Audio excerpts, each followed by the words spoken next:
पिछली बार ही चालू हो गया था, किसी ने आग लगा दिया। हाँ, उस समय आके पूरी पटना से फायर ब्रिगेड आई थी। हम किसी से कुछ कहने गए हैं? पता है, थोड़ा सा आप अपने जीवन में गंभीरता लाइएगा। अहिया किसी को चिकोटी काट लेंगे, छाती चिल्लेगा, हमरा चिकोटी काट लिया, चिकोटी काट लिया हमको, ये हमारा मेंटरशिप में आग लगा दी।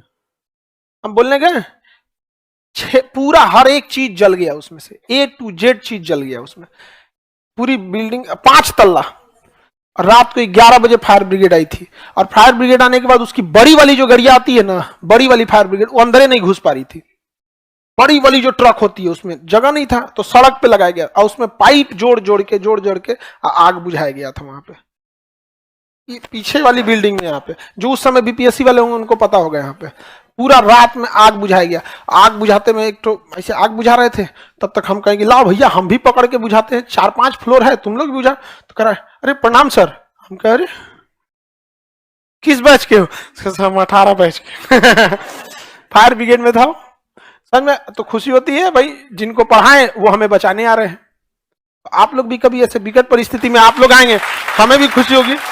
अरे सर छोड़िए, आपको आइडिया नहीं लगेगा। हकीकत में भी है, उन लोग को प्रॉपर आग बुझाने का आइडिया होता है, हम लोग को नहीं लगेगा। पता चला बुझाते बुझाते एक और का बुझा दिए, कहे कि बुझा दिए, अरे दादा निकल तो क्या ना तो वही आराम समझा रहा है सर, आपको प्रॉपर इसकी चीज को आइडिया नहीं होगा तो ऐसा होगा कि आदमी ना उत्साह में बुझाते जाता है, उसको नहीं पता कि पिछवा लहक गया वो उधरे रह जाता है वहां पे। छोड़िए सर बुझा देंगे। तुरंत कहां से प्रॉपर पानी काटना है, ये काटना है। और लाइटों कट गया था उस टाइम, समझ में आ गया। और सबसे बड़ा दिक्कत क्या है कि बाकी सब आके तमाशा देखेंगे लोग। मतलब इंडिया में देखिए, किसी का घर जल रहा है और 100 आदमी भीड़ लगा देगा, गाड़ी फंस जाएगी। मतलब देखिए, आप दूर रहिए, गाड़ी को आने जाने दीजिए, गाड़ी जाम में फंस गया तो पुलिस आई भीड़ हटाने के लिए आप समझ रहे हैं, पुलिस आई भीड़ हटाने के लिए। क्योंकि भारत में ऐसा लोग जेसीबी की खोदाई देखने के लिए भर गांव आ जाता है उसमें क्या मिल रहा है बताओ। बड़ा बुजुर्ग सब वहां बैठ के हम देखे, अरे तरीका।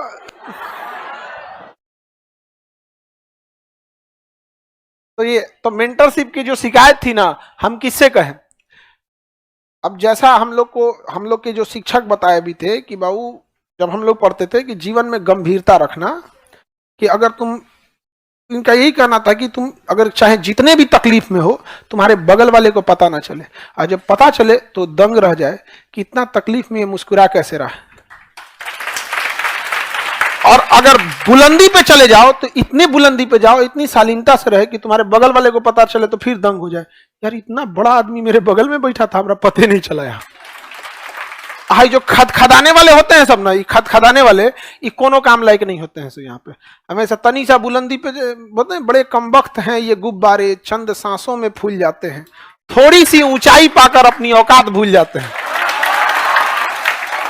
गुब्बारा फूकिएगा ना, 2-4 सांस फूकिएगा फूल जाएगा, तनी सा ऊपर उड़ेगा, गुब्बारा ऊपर आ जाके भड़क जाएगा। जा कितने भी बुलंदी पे चले जाना, याद रखना हवाई जहाज भी बहुत उड़ता है, लेकिन लौट के आना है जमीन पे ही। आसमान में ठहरने का सहारा नहीं होता। इसलिए चाहे जितना उड़िए, जमीन पे अपना संपर्क बनाए रखिए। यहाँ पे एक बार हाथ जो था ना, हाथ शिकायत किया पैर से कि सब लोग तुमको पैर छू के प्रणाम करते हैं। तो कहा कि पैर ने कहा कि इज्जत पाने के लिए जमीन में रहना पड़ता है, हवा में उड़ोगे ना कोई इज्जत नहीं देगा। हवा में उड़ता ही हाथ इज्जत देता है कोई? आप भी देर हवा में उड़िएगा ना, कोई नहीं, जमीन पे रहिए, जमीन पे। और जमीन पे भी रहने का उसूल है, कामयाब होने के बाद जमीन पे रहिए। बिना कामयाब हुए जमीन पे रखेंगे तो लोग कहेंगे क्या औकात है तुम्हारी, और कामयाब होने के बाद अगर जमीन से जुड़े रहेंगे तो कहेंगे कितना संस्कारी है। तो उस बुलंदी पे जाइए कि जब नीचे बैठिए तो लोग कहेंगे कितने महान विचार हैं। और अब ये बैठ जाइएगा ना गांव में नीचे, ये औकाते होकर